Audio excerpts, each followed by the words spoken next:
Selamat pagi Bapak, Ibu, dan saudara sekalian yang terkasih di dalam Kristus.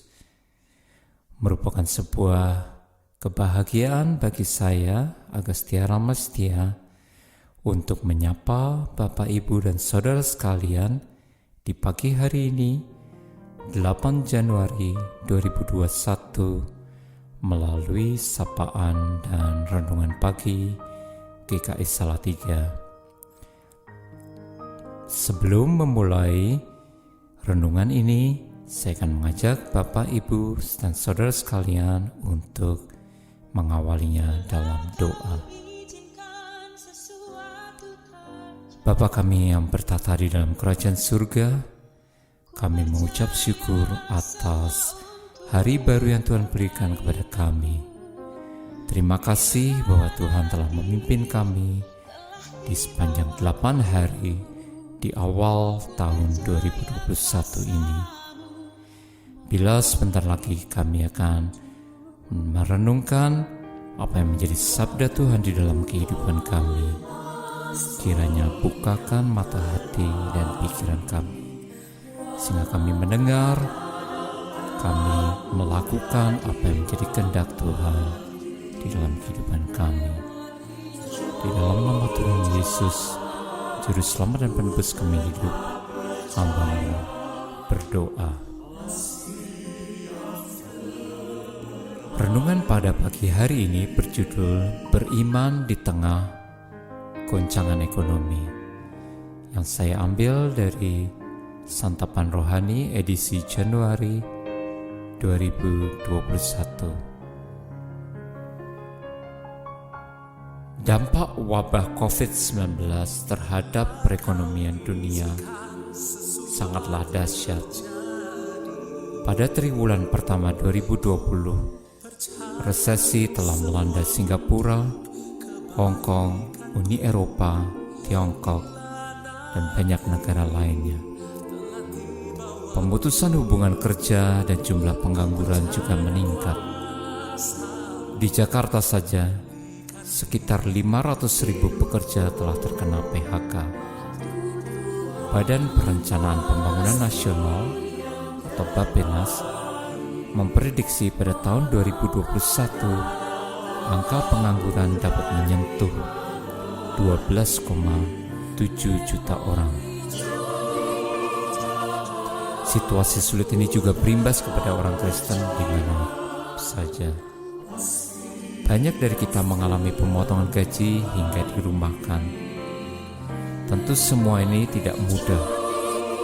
Menurut Armand Larive, penulis buku After Sunday, A Theology of Work, kehilangan pekerjaan tidak saja mengakibatkan krisis spiritual yang berat pada diri seseorang yang merasa tujuan hidupnya terenggut, tapi juga yang merasa terputus dari hubungan yang wajar dengan sesama dan merasa tidak dibutuhkan serta kurang dihargai. Tidak heran banyak dari kita bertanya-tanya, kapan keadaan akan segera membaik? Bagaimana seharusnya kita merespons guncangan ekonomi ini? Sebagai umat Allah, kita tidak terlepas dari krisis ekonomi yang melanda dunia ini. Alkitab mencatat sejumlah krisis yang dialami oleh orang-orang pilihan Allah.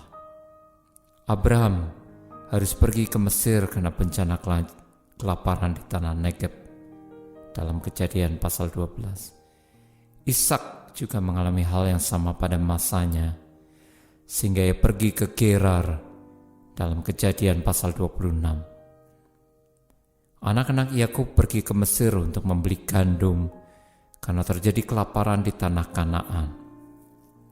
Kejadian pasal 42. Kisah-kisah ini menunjukkan bahwa situasi buruk dapat terjadi pula dalam kehidupan anak-anak Tuhan. Lantas, apa yang dapat kita pelajari dari kitab suci untuk menolong kita yang hidup di masa-masa sulit seperti ini? Allah punya rencana dan Dia peduli. Pertama, kita dapat terhibur dengan menyadari bahwa Allah memiliki rencana dalam setiap kehidupan kita. Segala sesuatu yang terjadi di dunia ini berada dalam kedaulatan dan kekuasaannya, termasuk guncangan ekonomi yang terjadi akibat pandemi COVID-19 ini. Allah mengetahui setiap detail kehidupan ini, dari kondisi keuangan kita hingga jumlah helai rambut kita, dalam Lukas pasal 12 ayat ke-7. Walau guncangan yang telah mempengaruhi sebagian besar dari kita tahu bahwa Allah tidak terlelap dan tidak tertidur.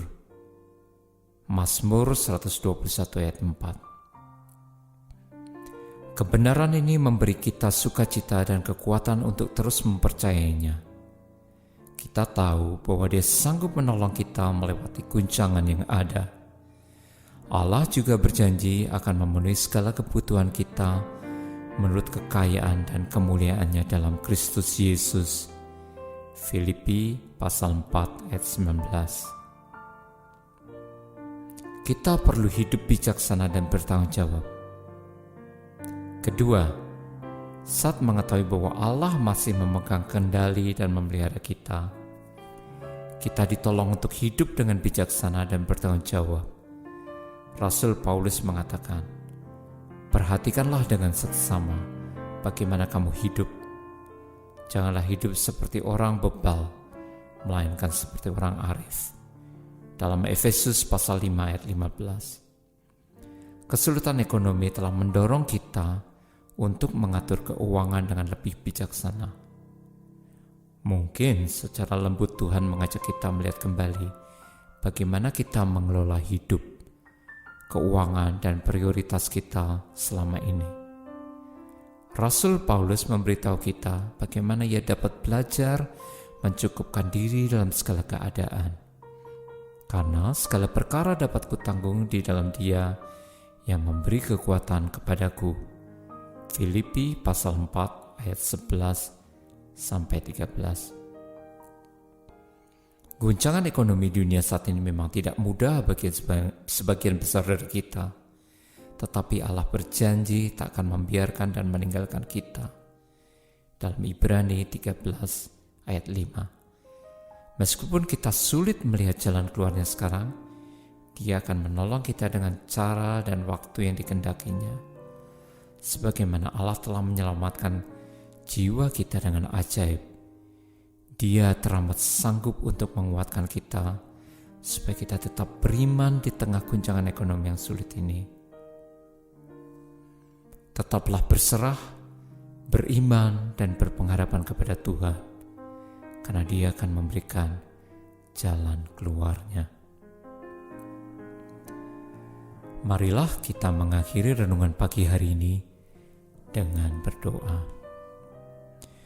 Tuhan, Bapa kami yang bertahta di dalam kerajaan surga, kami mengucap syukur Tuhan, bila di dalam segala kesulitan yang kami hadapi, termasuk juga pandemi yang kami alami sepanjang 10 bulan di sepanjang tahun 2020 dan berlanjut hingga awal Januari 2021.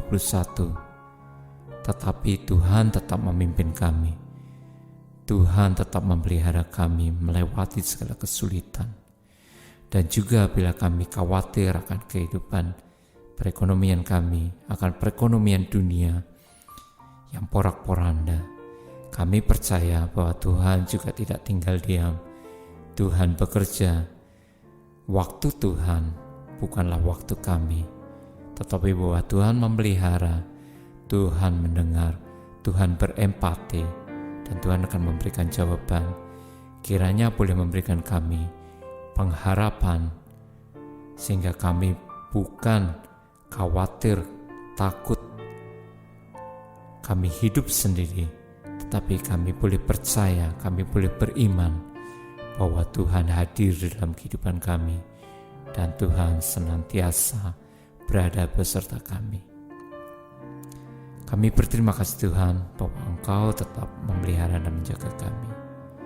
Kiranya Tuhan boleh menumbuhkan iman di dalam diri kami, sehingga kekhawatiran tidak membuat atau menambah sehasta di dalam kehidupan kami. Di dalam nama Tuhan Yesus, Juru Selamat dan Penebus kami hidup, hamba berdoa. Amin. Selamat pagi, selamat beraktivitas. Kiranya kita tetap menjaga kesehatan dan Tuhan memberkati kita semua. Amin.